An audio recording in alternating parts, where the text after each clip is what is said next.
Praise the Lord. கர்த்தருடைய நாமம் மகிமைப்படுவதாக. ஆண்டவராகிய இயேசு கிறிஸ்துவின் நாமத்தினாலே உங்கள் யாவரையும் இந்த காலை நேரத்தில் வாழ்த்தி வரவேற்கிறேன். கர்த்தர் தாமே உங்களோடு இருந்து பெரிய காரியங்களை அவர் செய்வாராக. இந்த காலை நேரத்திலும் கர்த்தருடைய வார்த்தைக்கு நேராய் நாம் தியானிப்பதற்கு முன்பதாக ஒரு பாடலை பாடி தேவ நாமத்தை நாம் மகிமைப்படுத்தி நாம் கடந்து செல்வோம்.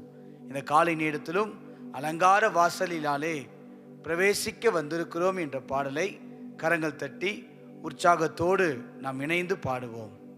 Thank you Lord. நல்ல கரங்களை தட்டி உற்சாகத்தோடு நாம் பாடுவோம். முழு பலத்தோடு முழு உள்ளத்தோடு இந்த அதிகாலை நேரத்தில் தேவனை மகிமைப்படுத்துவோம். அவர் நல்லவர், அவர் பெரியவர், கிருபைகளை தருகிறவர். ஆமென். அலங்கார வாசலாலே பிரவேசிக்க வந்து நிற்கிறோம். தேவ வீட்டின் நன்மையாலே நிரம்பிட வந்து நிற்கிறோம். அலங்கார வாசலாலே பிரவேசிக்க வந்து நிற்கிறோம். தேவ வீட்டின் நன்மையாலே நிரம்பிட வந்து நிற்கிறோம். ஆராதிக்க வந்தோம், அன்பு கூற வந்தோம், யெகோவா தேவனையே. துதித்திட வந்தோம், தொழுதிட வந்தோம், தூயவரே சுவையே. ஆராதிக்க வந்தோம், அன்பு கூற வந்தோம், யெகோவா தேவனையே. துதித்திட வந்தோம், தொழுதிட வந்தோம், தூயவரே சுவையே. அலங்கார வாசலாலே ஆமென் பிரவேசிக்க வந்திருக்கிறோம். தேவ வீட்டிலே வீட்டின் நன்மையாளே நிரம்பிட வந்து நிற்கிறோம். ஆலயம் செல்லுவதே அது மகிழ்ச்சியை தந்திடுதே. ஆலயம் செல்லுவதே அது மகிழ்ச்சியை தந்திடுதே. என் சபையுடனே உம்மை துதித்திடவே கிருபையும் கிடைத்திட்டதே. என் குடும்பத்துடனே சபையுடனே உம்மை துதித்திடவே கிருபையும் கிடைத்திட்டதே. உம்மை ஆராதிக்க வந்தோம், அன்பு கூற வந்தோம், யெகோவா தேவனையே. துதித்திட வந்தோம், தொழுதிட வந்தோம், தூயவரே சுவையே. உம்மை ஆராதிக்க வந்தோம், ஆமென். அன்பு கூற வந்தோம், யெகோவா தேவனையே. துதித்திட வந்தோம், தொழுதிட வந்தோம், தூயவரே சுவையே. பலிகளை செலுத்திடவே ஜீவ பலியாக மாறிடவே. பலிகளை செலுத்திடவே ஜீவ பலியாக மாறிடவே. மறுரூபத்தின் இதயத்தை தந்தீரே, ஸ்தோத்திரம் ஸ்தோத்திரமே. மறுரூபத்தின் இதயத்தை நீரே இன்று ஸ்தோத்திரம். ஸ்தோத்திரமே. கரங்களை தட்டி இன்று ஆராதிக்க வந்தோம், அன்பு கூற வந்தோம், யெகோவா தேவனையே. துதித்திட வந்தோம், தொழுதிட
வந்தோ, அன்பு கூற வந்தோ, யெகோவா தேவனையே துதித்திட வந்தோ, தொழுதிட வந்தோ, தூயவரே சுவையே.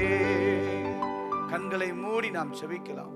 நல்ல பிதாவே, ஆண்டவராகிய இயேசு கிறிஸ்துவின் நாமத்தில் உம்முடைய சமூகத்துக்கு நேராய் இந்த காலை நேரத்தில் நாங்கள் கடந்து வருகிறோம். இந்த நாளில் கர்த்தர் எங்களோடு பேசுவீராக. ஒவ்வொரு நாளும் அதிகாலையிலே எழும்பி இஸ்ரவேல் ஜனங்கள் வனாந்திரத்திலே இருந்தபோது அனுதினம் தங்களுக்கு வேண்டிய மன்னாவை சேகரித்ததை போல இந்த காலை நேரத்திலும் எங்களுக்கு வேண்டிய பலனை, எங்களுக்கு வேண்டிய வழிகாட்டுதலை, எங்களுக்கு வேண்டிய ஆலோசனைகளை உம்முடைய வார்த்தையின் மூலமாய் எங்களுக்கு தந்து எங்களை தைரியப்படுத்தி எங்களை பலப்படுத்துவதற்காக உமக்கு ஸ்தோத்திரம். இந்த காலை நேரத்திலும் எங்களை அர்ப்பணித்து நாங்கள் செபிக்கிறோம். அப்படியே கரங்களை உயர்த்தி முழு இருதயத்தோடு சொல்லுங்க, ஆண்டவரே, இந்த காலை நேரத்தில் உம்மை நோக்கி பார்க்கிற ஒவ்வொரு முகங்களையும் ஆண்டவர் பிரகாசம் அடைய பண்ணுவீராக. அவர்கள் அவரை நோக்கி பார்த்தார்கள், அவர்கள் முகங்கள் பிரகாசம் அடைந்தன. இந்த காலை நேரத்தில் தேவையோடு எதிர்பார்ப்புகளோடு உம்முடைய முகத்தை நோக்கி கொண்டிருக்கிற ஒவ்வொருடைய வாழ்க்கையிலும் அற்புதங்களை கர்த்தர் செய்வீராக. இந்த காலை நேரத்தில் எதிர்பார்க்காத ஒரு பெரிய காரியங்களை இவர்கள் வாழ்க்கையிலே நீர் வெளிப்படுத்தும்படி நாங்கள் செபிக்கிறோம். அதிசயங்களை செய்வேன் என்று சொன்னவர், அற்புதங்களை செய்வேன் என்று சொன்னவர், யாரெல்லாம் சுகத்துக்காய், யாரெல்லாம் தேவையாய், யாரெல்லாம் எதிர்பார்ப்புகளோடு உம்முடைய சமூகத்தில் வேண்டிக் கொண்டிருக்கிறார்களோ, இப்பொழுதே தேவ பிரசன்னம் அவர்கள் வாழ்க்கையில இறங்கி ஒரு அற்புதத்தை நீர் செய்வதற்காக உமக்கு ஸ்தோத்திரம். இந்த காலை நேரத்தில் உம்முடைய வார்த்தைக்காய் நாங்கள் செபிக்கிறோம். எங்களை ஆசீர்வதியும், எங்களை பலப்படுத்தும். இயேசு கிறிஸ்துவின் நாமத்தில் செபிக்கிறோம் நல்ல பிதாவே, ஆமேன், ஆமேன். அல்லேலூயா. கர்த்தருடைய நாமம் மகிமைப்படுவதாக. இன்றைக்கு இந்த காலை நேரத்தில் நாம் பார்க்க போகிற வேத வசனம் ஏசாயா 62வது அதிகாரம் 3வது வசனத்தை நாம் வாசிக்க கேட்கலாம். ஏசாயா 62வது அதிகாரம் 3வது வசனம். நீ கர்த்தருடைய கையில் அலங்காரமான கிரீடமும் உன் தேவனுடைய கரத்தில் ராஜ முடியுமாய் இருப்பாய். கர்த்தருடைய நாமம் மகிமைப்படுவதாக. இந்த காலை நேரத்தில் நாம் பார்க்க போகிற செய்தியினுடைய தலைப்பு ஆவிக்குரிய அலங்காரம். நீ கர்த்தருடைய கையில் அலங்காரமான கிரீடமும் உன் தேவனுடைய கரத்தில் ராஜ முடியுமாய் இருப்பாய். இந்த வசனத்தை அநேக முறை நாம் வாசித்திருப்போம், அநேகர் ஜெபித்திருப்பதை நாம் கேட்டிருப்போம். சில நேரங்களில் நமக்கு வாக்குத்தத்தங்களாகவே ஆண்டவர் நம்முடைய வாழ்க்கையில் கொடுத்திருக்கலாம். நீ கர்த்தருடைய கையில் அலங்காரமான கிரீடமும் உன் தேவனுடைய கரத்தில் ராஜ முடியுமாய் இருப்பாய். பொதுவாகவே ஒரு பழமொழி அதிகமாய் சொல்லுவார்கள், ஆள் பாதி ஆடை பாதி என்று சொல்லுவார்கள். ஏனென்றால் இந்த உலகம் ஒரு மனிதனை எப்படி ஒப்பிட்டு பார்க்கிறது, எதை வைத்து கனத்தையும் எதை வைத்து அந்த மனிதனுடைய காரியங்களையும் பார்க்கிறது என்றால் அந்த மனிதனுடைய அலங்காரத்தை வைத்து தான். அதனால தான் சொல்லுவாங்க ஆள் பாதி ஆடை பாதி அப்படின்னு சொல்லுவாங்க. அப்படின்னா என்ன அர்த்தம்? சில நேரங்களில் நம்முடைய வாழ்க்கையில் ஒரு இடத்துக்கு போகிறோம் என்றால் நம்ம எவ்வளவு நம்மை அழகுபடுத்தி கொள்ள முடியுமோ அந்த அளவு நம்மை அழகுபடுத்தி நம்மை சரிப்படுத்தி கொண்டு தான் நம்ம இப்போ கடந்து போவோம். ஏன் அப்படின்னா அந்த இடத்துல இருக்கிறவர்கள் நம்மை மதிக்க வேண்டும், அந்த இடத்துல இருக்கிறவர்கள் நமக்கு கனத்தை கொடுக்க வேண்டுமானால் இந்த உலகம் அதை பார்த்து தான் ஒப்பிட்டு பார்க்கிறது. ஆனால் கர்த்தருடைய வசனம் அப்படி ஒரு நாளும் இல்லை. தேவன் ஒருபோதும் வெளித்தோற்றத்தை வைத்தோ அல்லது ஒரு அலங்காரத்தை வைத்தோ ஒரு புறமான ஒரு காரியங்களை வைத்தோ ஆண்டவர் நிதானிப்பது இல்லை. ஒரு நடந்த சம்பவத்தை நான் வாஞ்சிக்கிறேன். ஒரு மிகப்பெரிய ஒரு கார் ஷோரூமில் ஒரு வயதான ஒருவர் எளிமையான ஒரு உடையோடு சென்று பார்த்தாராம். அந்த கார் ஷோரூமில் இருக்கிறவங்க எல்லாரும் அந்த எளியவரை ஒரு விதமான பார்வையோடு பார்த்திருந்தாங்க. ஏன்னா அவர் முதியவர் என்பதற்காக அல்ல, அவர் போட்டிருந்த அந்த ஆடை மிக எளிமையான ஒரு தோற்றத்தை கொடுத்ததினால் எல்லாரும் அந்த பெரிய கார் ஷோரூம், விலை மதிக்க முடியாத கார்கள் இருக்கிறதுனால யாராவது புதுசாக ஒருத்தர் இப்படிப்பட்ட தோற்றத்தோடு உள்ளே வந்திருக்கிறாரே என்று சொல்லி எல்லாரும் அவர் ஒரு விதமாய் பார்த்தார்களாம். அவர் இப்படியே ஒவ்வொரு காராக பார்த்துட்டு ஒரு காருடைய விலையை கேட்டபோது அங்கே இருக்கிற எல்லாரும் சிரித்து, இந்த கார்லாம் நீ பார்க்க தான் முடியும், வாங்கலாம் முடியாது என்று சொல்லி அவரை வெளியே அனுப்பிவிட்டார்கள். இதை கேட்ட அவருக்கு ரொம்ப மனது துக்கம், அவருக்கு ரொம்ப அவமானமாக போயிடுச்சு. நேராக வீட்டுக்கு போய் புதிய ஆடைகளை எடுத்து உடுத்தி தன்னிடத்தில் இந்த இன்னொரு விலை மதிக்க முடியாத நல்ல காரை எடுத்து கொண்டு வந்து அந்த காரில் பிரயாணம் பண்ணி வந்து அதே கார் ஷோரூமில் வந்து அந்த காரை எதை கேட்டாரோ அதே ரேட்டுக்கு அதை விட அதிகமாக கொடுக்க முடியுன்ற அளவுக்கு ஒரே கேஷில் போட்டு வாங்கிட்டு போனாராம். போனவர் சும்மா போகலை, அந்த கார் ஷோரூம் அந்த நடத்துகிற விட கேஸும் போட்டு போனாராம். அவங்க பின்னாடியே வந்து எங்களை மன்னிச்சிருங்கன்னு சொல்லி கேட்டாங்க. அப்போ இந்த உலகம் ஒரு மனிதனுடைய வெளி தோற்றத்தையும், இந்த உலகம் ஒரு மனிதனுடைய ஆடம்பரத்தையும், ஒரு வெளியில புறம்பாய் காணப்படுகிற காரியத்தையும் வைத்துதான் இன்னைக்கு ஒப்பிட்டு பார்க்கிறது. ஆனால் தேவன் அப்படி அல்ல. வாசிக்கலாம். யோவான் 7வது அதிகாரம் 24வது வசனத்தை நீங்கள் வாசியுங்கள். யோவான் 7வது அதிகாரம் 24வது வசனம். தோற்றத்தின்படி தீர்ப்பு செய்யாமல், இங்க இயேசு சொல்லுகிறார் பாருங்களேன், தோற்றத்தின்படி தீர்ப்பு செய்யாமல் நீதியின்படி தீர்ப்பு செய்யுங்கள் என்றார். அப்போ ஒரு மனிதனை தோற்றத்தின்படி ஆண்டவர் பார்க்கிறது இல்லை. தோற்றத்தின்படி அவன் நல்லவனா, அவன் கெட்டவனா, அவன் உயர்ந்தவனா, அவன் எப்படிப்பட்டவன், அவன் எப்படிப்பட்ட காரியங்களை உடையவன்றது பார்க்கறது இல்லை. அந்த உள்ளான நீதியின்படி தான் ஆண்டவர் தீர்ப்பு செய்கிறார். ஜனங்களுக்கு அதான் சொல்றாரு, தோற்றத்தின்படி நீங்க பார்க்காம, தோற்றத்தின்படி ஒரு மனிதனை ஒப்பிடாம நீதியின்படி நாம் தீர்ப்பு செய்ய வேண்டும். இன்னொரு வசனத்தை நான் காட்டி கொடுக்கிறேன். 1 சாமுவேல் 16வது அதிகாரம் 7வது வசனத்தை நீங்கள் வாசியுங்கள். 1 சாமுவேல் 16வது அதிகாரம் 7வது வசனம். கர்த்தர் சாமுவேலை நோக்கி, நீ இவனுடைய முகத்தையும் இவனுடைய சரீர வளர்ச்சியையும் பார்க்க வேண்டாம். நான் இவனை புறக்கணித்தேன். மனுஷன் பார்க்கிறபடி நான் பாரேன். மனுஷன் முகத்தை பார்ப்பான், மனுஷன் முகத்தை பார்ப்பான், கர்த்தரோ இருதயத்தை பார்க்கிறார். மனுஷன் முகத்தை தான் பார்க்க முடியும். ஆனா தேவன் மட்டும்தான் உள்ளான அலங்காரத்தை, உள்ளான இருதயத்தின் தோற்றத்தை வைத்து நம்மை ஆசிர்வதிக்க வல்லமை உள்ளவர். அதனால்தான் இந்த காலை நேரத்தில் ஆவிக்குரிய அலங்காரம் என்று நான் சொன்னேன். நீங்க பார்த்தீங்கன்னு சொன்னா வேதத்துல நிறைய பேர் வெளி தோற்றத்தை வைத்து, வெளியிலே காணப்படுகிற ஒரு தோற்றத்தை வைத்து தங்கள் வாழ்க்கை இழந்தவர்கள் நிறைய உண்டு. வேதத்தில் நான் அநேகரை காட்டி கொடுக்க முடியும். உதாரணத்திற்கு ஆதியாகமம் 3வது அதிகாரம் 6வது வசனத்தை நீங்கள் வாசித்து பார்ப்பீர்களேயானால், ஆதியாகமம் 3வது அதிகாரம் 6வது வசனம். அப்பொழுது ஸ்திரீயானவள் அந்த விருட்சம் புசிப்புக்கு நல்லதும், பாருங்க, புசிப்புக்கு நல்லதும், பார்வைக்கு இன்பமும், பாருங்க போதும், பார்வைக்கு இன்பம். பாருங்க, இந்த ஆதாம் ஏவாள் அவங்க வாழ்க்கையில் அந்த பார்வைக்கு இன்பமா இருந்ததுனால அந்த தேவன் வைத்திருந்த மகிமையான காரியத்தை அவர்கள் இழந்து போனார்கள். தேவ உறவை அவர்கள் இழந்து போனார்கள். நியாயாதிபதிகள் 14ஆம் அதிகாரம் 3வது வசனத்தை நீங்கள் வாசித்து பார்ப்பீர்களேயானால், நியாயாதிபதிகள் 14வது அதிகாரம் 3வது வசனம்.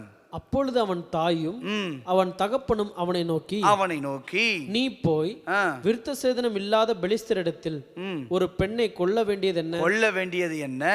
சகோதரரின் குமாரத்திகளிலும் எங்கள் ஜனம் அனைத்திலும் பெண் இல்லையா என்றார்கள். சிம்சோன் தன் தகப்பனை நோக்கி, அவள் என் கண்ணுக்கு பிரியமானவள். பாருங்க, சிம்சோன் தன் தகப்பனை நோக்கி, அவள் என் கண்ணுக்கு பிரியமானவள். ஒரு தோற்றம்.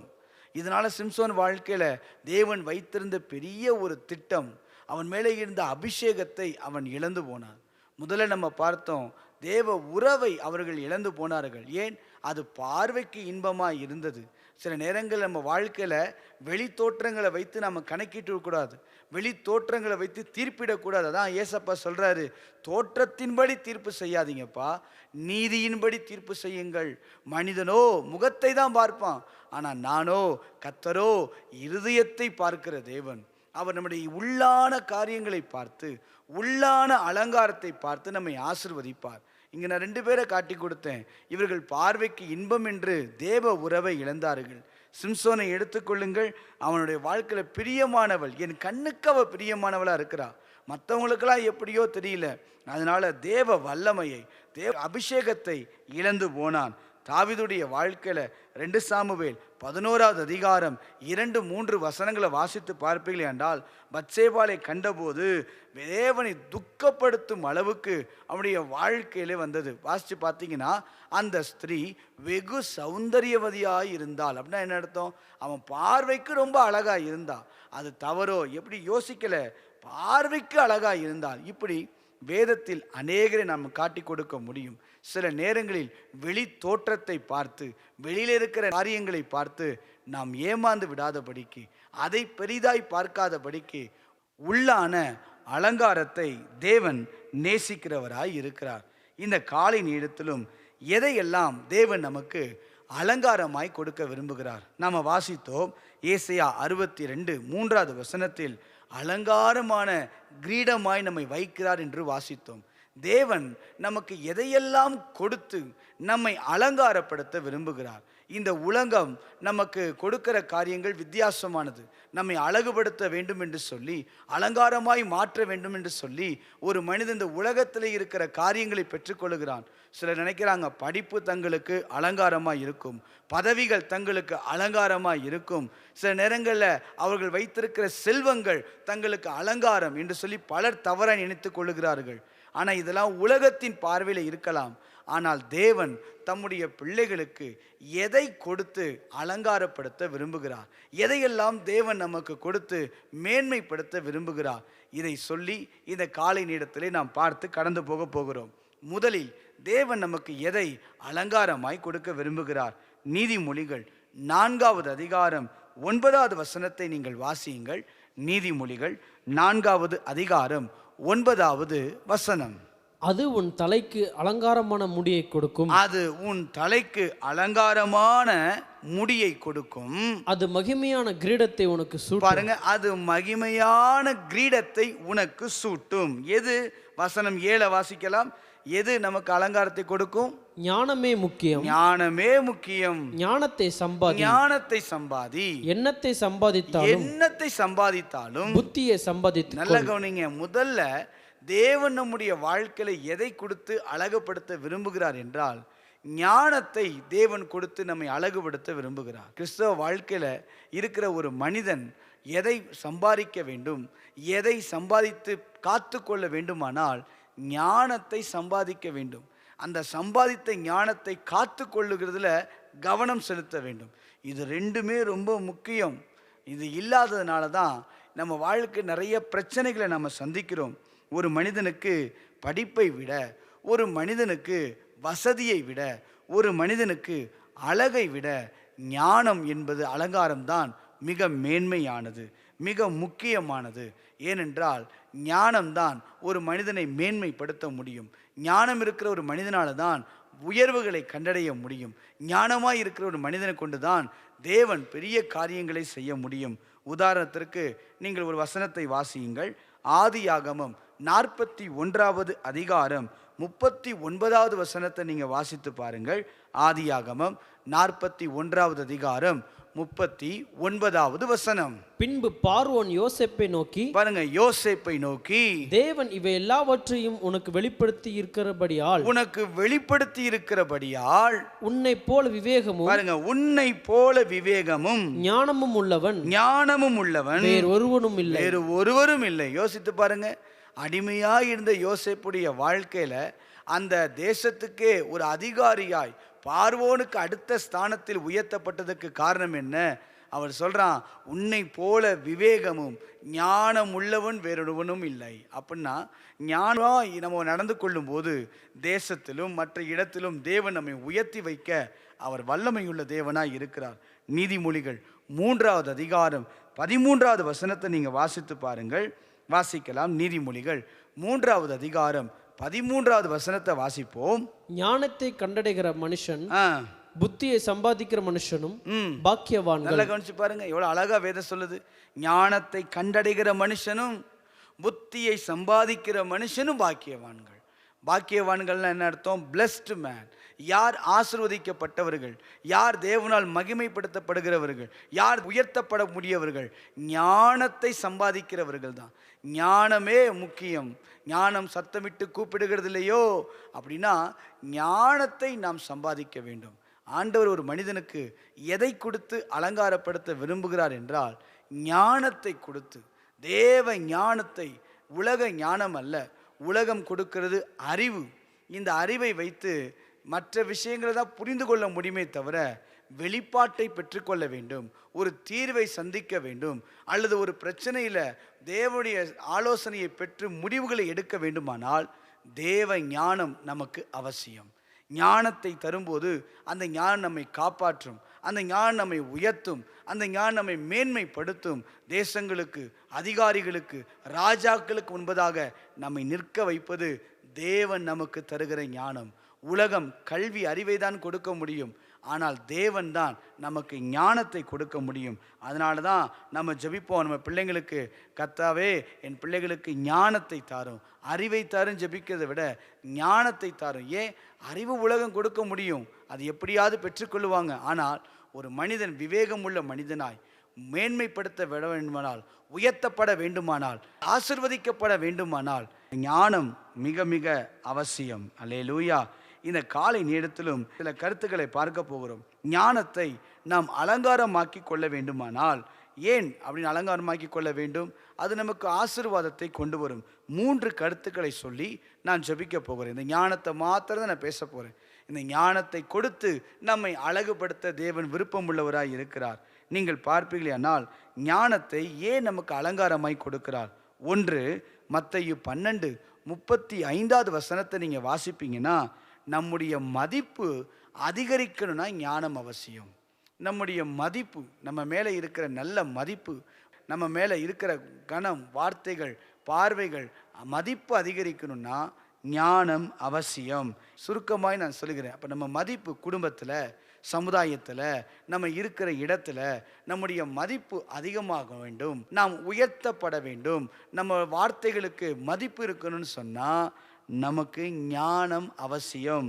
2வதாக நீதிமொழிகள் 31வது அதிகாரம் 26வது வசனத்தை நீங்கள் வாசித்து பாருங்க. அதில் சொல்லப்பட்டிருக்கிறது, நீதிமொழிகள் 31:26. தன் வாயை ஞானம் விளங்க திறக்கிறாள். அப்ப நல்லா கவனிங்க, தன் வாயை ஞானம் விளங்க திறக்கிறாள். தயையுள்ள போதகம், தயையுள்ள போதகம் அவள் நாவின் மேல் இருக்கிறது. அப்ப 2வது, ஏன் ஞானத்தை நம்ம கொடுத்து ஆசீர்வதிக்க விரும்புகிறார், ஏன் ஞானத்தை கொடுத்து நம்மை அழகுபடுத்த விரும்புகிறார்னா, நம்முடைய வார்த்தைகள் மதிப்பு நிறைந்ததாக இருக்கணும்னா ஞானம் அவசியம்.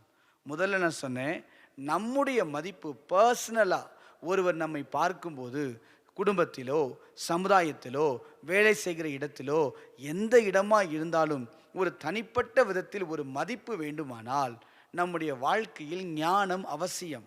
அதனால தான் ஆண்டவர் தம்முடைய பிள்ளைகளுக்கு ஞானத்தை கொடுத்து அலங்காரமாக்கி மேன்மைப்படுத்த விரும்புகிறார். இன்னைக்கு நம்ம மதிப்பு நமக்கு கிடைக்கணும்னா, யோசேப்பு எவ்வளவோ பேர் இருந்திருந்தாலும் அவனை மட்டும் பார்க்கிற அளவுக்கு, அவனை மட்டும் உயர்த்துகிற அளவுக்கு ஞானம் இருந்ததுனால தான் உயர்த்தப்பட்டான். அப்போ இந்த காலையில் நம்ம வேலை செய்கிற இடத்துல, படிக்கிற காரியங்களில், எல்லாவற்றிலும் நம்முடைய மதிப்பு உயர்த்தப்பட வேண்டுமானால் ஞானம் அவசியம். 2வது நான் சொன்னேன், நம்முடைய வார்த்தைகள் மதிப்பு நிறைந்ததாக இருக்க வேண்டுமானால் ஞானம் அவசியம். இன்றைக்கி நிறைய பேர் பேசுவாங்க, அவங்க பேசுகிறதெல்லாம் பார்த்திங்கன்னா நம்ம கேட்கவே பிடிக்காது, அந்த அளவுக்கு பேசுவாங்க. ஆனால் நம்ம பேசுகிற ஒவ்வொரு வார்த்தையும் கனம் நிறைந்ததாய், மதிப்பு நிறைந்ததாய், மகிமை நிறைந்ததாய், அபிஷேகம் நிறைந்ததாய், நம்ம கேட்க கேட்க நீங்கள் பேச மாட்டீங்களா என்கிற அளவுக்கு ஒரு மதிப்பு உண்டாக வேண்டுமானால் ஞானம் நமக்கு அவசியம். அல்லேலூயா. அடுத்து 3வதாக, நீங்கள் எதுக்கு ஞானத்தை கர்த்தர் நமக்கு தருகிறார் அப்படின்னா, 2 ராஜாக்கள் 20வது அதிகாரம் 12லிருந்து நீங்கள் 17ஆம் வசனம் வரைக்கும் வாசித்து பார்ப்பீர்களேயானால், எதையும் நிதானித்து செய்வதற்கு ஞானம் அவசியம். இது ரொம்ப முக்கியம். எந்த ஒரு காரியத்தையும் நிதானித்து செய்வதற்கு, நீங்கள் யோசிச்சு பாருங்க, பாபிலோன் ராஜா எசேக்கியா வியாதிப்பட்டு இருக்கும்போது அவனிடத்துக்கு நிருபங்களை யார் கொடுப்பான்னு சொன்னால் ஒரு ராஜா கொடுப்பார். அந்த கொடுத்த உடனே அந்த நிருபத்தை எடுத்துகிட்டு வந்து பார்த்து சந்தோஷப்பட்ட உடனே நீங்கள் 13-14 வசனங்கள்லாம் பார்த்தீங்கன்னா, அவனை கொண்டு வந்து தன்னுடைய பொக்கிஷங்களை திறந்து கொடுத்து இது எல்லாவற்றையும் பாருன்னு எசேக்கியா காட்டுவார். அப்போ ஆண்டவர் கேட்பார், எல்லாவற்றையும் காட்டிட்டியா? எல்லாத்தையும் காட்டிட்டேன் ஆண்டவரே, நீ எதெல்லாம் காட்டினியோ அதெல்லாம் பாபிலோனுக்கு சிறைப்பட்டு போகும். அப்போ இந்த காலை நேரத்தில் நிதானித்து செய்வதற்கு ஆண்டவர் நமக்கு கொடுத்த ஆசீர்வாதங்களை எல்லாம் எல்லா இடத்துலையும் காட்டுவதற்கு அல்ல, எல்லா இடத்துலையும் சொல்லுவதற்கு அல்ல, ஒரு காரியத்தை செய்வதற்கு முன்பு ஒரு நிதானம், ஒரு கவனம் நமக்கு தேவை எனப்படுமானால் ஞானம் அவசியம். இது ரொம்ப முக்கியம். இன்னைக்கு பாருங்க, சோஷியல் மீடியாவில் நிதானமே இல்லாமல் எல்லாவற்றையும் டெலிகாஸ்ட் பண்ணுவாங்க. அதனால அவங்க வாழ்க்கையில் நிறைய பிரச்சனைகளை சந்திப்பாங்க. இன்னைக்கு எதை செய்தாலும், எந்த காரியத்தை செய்தாலும் அதில் ஒரு நிதானித்து ஒரு கவனம் உள்ளவர்களாய் தன் ஸ்தானத்தை காப்பாற்றி கொள்ள, தன்னுடைய இடத்தை காப்பாற்றி கொள்ள, தேவன் தன்னை மேல் கொடுக்கப்பட்ட அபிஷேகத்தை காத்துக்கொள்ள, இதுக்கெல்லாம் நிதானித்து செயல்படணும்னா ஞானம் அவசியம். அப்போ தேவன் முதல்ல ஒரு மனிதனுக்கு எதை கொடுக்கிறார்னா ஞானத்தை கொடுத்து அவனை அழகுபடுத்த தேவன் விரும்புகிறார். அதை தான் நம்ம வாசித்தோம். எவ்வளோ நல்ல ஆண்டவர் பாருங்க. நம்ம ஆண்டவர் எதையோ இந்த உலகம் கொடுத்து ஒருவனை அழகாக்க முயற்சி பண்ணுது. அதுக்கு எத்தனையோ பேர் எவ்வளவோ செலவுகள் செய்கிறாங்க. எத்தனையோ காரியங்களை விலை மதிப்பு கிடைக்காத அளவுக்கு காசை கொஞ்சம் கூட பார்க்காம அள்ளி போட்டு தங்களை அழகுபடுத்த, தங்களை மேன்மையாய் காட்டிக்கொள்ள, தங்களை மற்றவர்களுக்கு முன்பதாக கனப்படுத்த என்னென்னமோ காட்டிக்கொள்கிறாங்க. ஆனால் கர்த்தர் தம்முடைய பிள்ளைகளை ஞானத்தை கொடுத்து அலங்கரிக்க விரும்புகிறார். அந்த ஞானம் என்ன செய்யும்? முதல்ல நான் சொன்னேன், முதல் கருத்து ஞானத்தை நாம் பெற்றுக்கொள்ள வேண்டும். நம்முடைய மதிப்பு அதிகரிக்கணும்னா ஞானம் அவசியம். இரண்டாவது சொன்னேன், நம்முடைய வார்த்தைகள் நம்ம பேசும்போது ஒருத்தர் கவனித்து கேட்கணும்னா, மதிப்பு நிறைந்ததாய் மாறணும்னா ஞானம் அவசியம். மூன்றாவதாக நான் சொன்னேன், எதையும் நிதானித்து செய்வதற்கு, எந்த ஒரு காரியத்தையும் நிதானமாய் கவனமாய் செயல்படுவதற்கு, நம்மேல் குற்றம் வராதபடி, நம்மேல குற்றம் சுமத்தாதபடி கவனமாய் செய்வதற்கு ஞானம் நமக்கு அவசியம். அப்போ முதல்ல ஒரே ஒரு காரியம் தான் நம்ம பார்த்தோம். கர்த்தர் அலங்காரமான கிரீடமாய் கர்த்தர் வைப்பார். வாசிங்க, ஏசாயா 62வது அதிகாரம் அந்த வசனத்தை வாசிக்கலாம். 3வது வசனத்தை மீண்டும் ஒரு விசை கூட நான் வாசிக்கலாம்.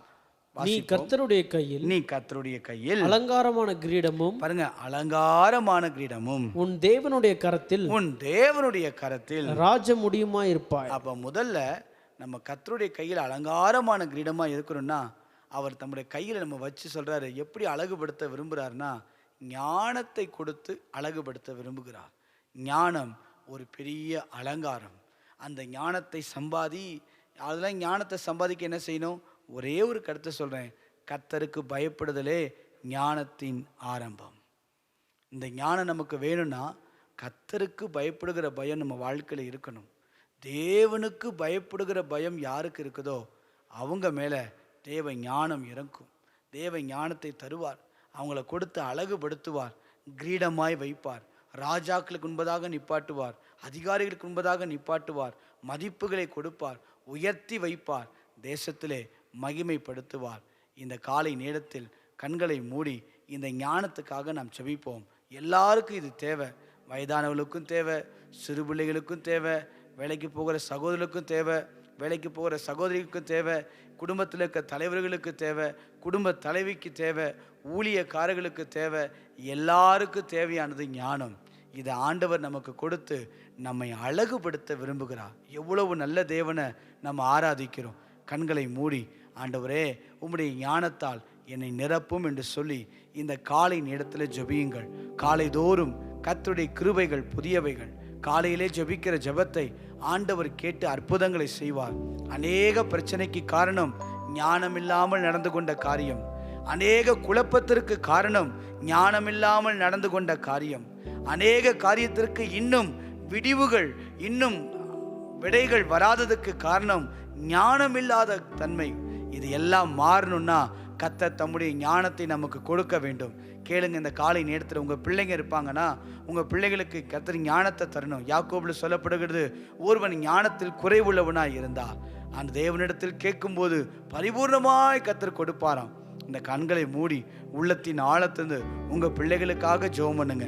உங்கள் தொழிலில் ஒரு ஞானம் வரணும்னு ஜெபம் பண்ணுங்க. உங்கள் குடும்பத்தில் நடத்துறதுக்கு ஒரு ஞானம் வேணும்னு சொல்லி ஜெபம் பண்ணுங்க.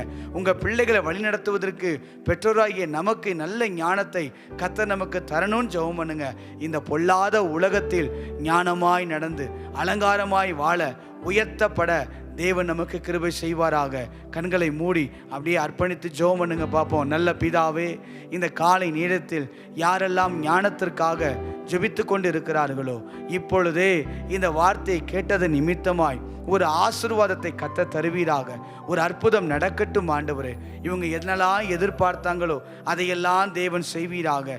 எதிரெல்லாம் ஞான குறைவுகளாக இருக்கிறாங்களோ அதிலெல்லாம் ஞானத்தை கொடுத்து தேசத்திலே உயர்த்தி காட்டுவீராக. யோசேப்பை பார்வோன் அரண்மனையிலே உயர்த்தினதை போல, தானியேலை உயர்த்தினதை போல அன்பு பிள்ளைகளையும் கர்த்தர் உயர்த்தும்படியாய் நாங்கள் ஜெபிக்கிறோம். இந்த காலை நேரத்தில் எந்த இடத்தில் தலை குனிந்தார்களோ அதே இடத்தில் கர்த்தர் தலையை நிமிர பண்ணும்படி நாங்கள் ஜெபிக்கிறோம் ஆண்டவரே. உம்முடைய ஞானத்தை கொடுத்து அலங்காரமாய் மாற்றுவீராக. உம்முடைய வல்லமை வெளிப்படட்டும். பிள்ளைகள் ஒருவேளை படிப்பில் ஞான குறைவுகளாய் இருப்பார்கள் என்றால் இந்த காலை நேரத்தில் பிள்ளைகளுக்காக நாங்கள் ஜெபிக்கிறோம். ஞானத்தை கர்த்தர் தருவீராக. கர்த்தர் ஞானத்தை தருகிறார் என்று நாங்கள் வேதத்திலே வாசிக்கிறோமே ஆண்டவரே. உம்முடைய வார்த்தையின்படி எங்கள் பிள்ளைகளுக்கு வேண்டிய ஞானத்தை கர்த்தர் தருவீராக. யாராவது குறைவுள்ளவர்களாய் இருப்பீர்கள் என்றால் இப்பொழுதே அந்த குறைவுகள் எல்லாம் மாறட்டும். அற்புதங்கள் நடக்கட்டும். படிக்கிற காரியங்களே ஞானம் விளங்கட்டும். அற்புதங்களை கர்த்தர் செய்வீராக. எங்கள் பிள்ளைகள் உயர்த்தப்படட்டும் ஆண்டவரே.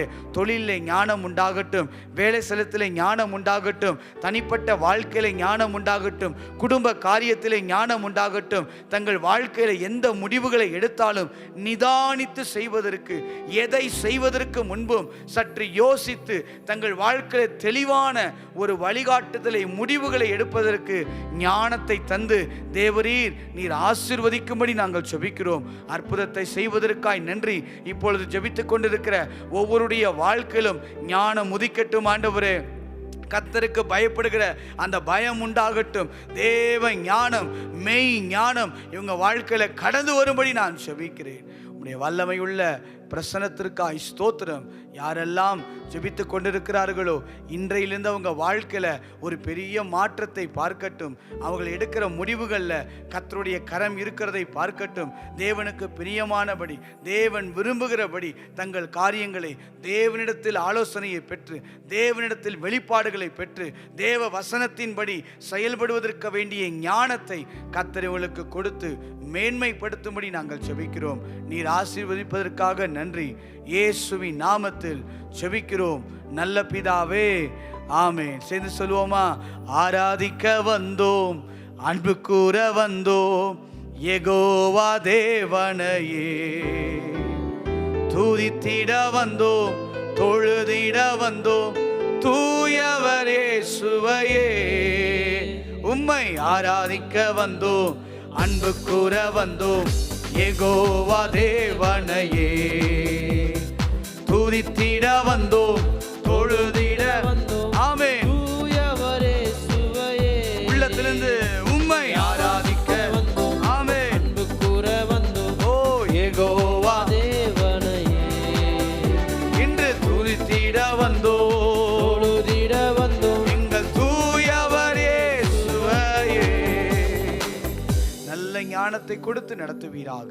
இயேசுவின் நாமத்தில் பிதாவே, ஆமென். சேர்ந்து சொல்லுவோம். என் ஆத்துமாவே கர்த்தரை ஸ்தோத்திரி, என் முழு உள்ளமே பரிசுத்த நாமத்தை ஸ்தோத்திரி. என் ஆத்துமாவே கர்த்தரை ஸ்தோத்திரி, அவர் செய்த சகல உபகாரங்களையும் மறவாதே. ஆமென், ஆமென்.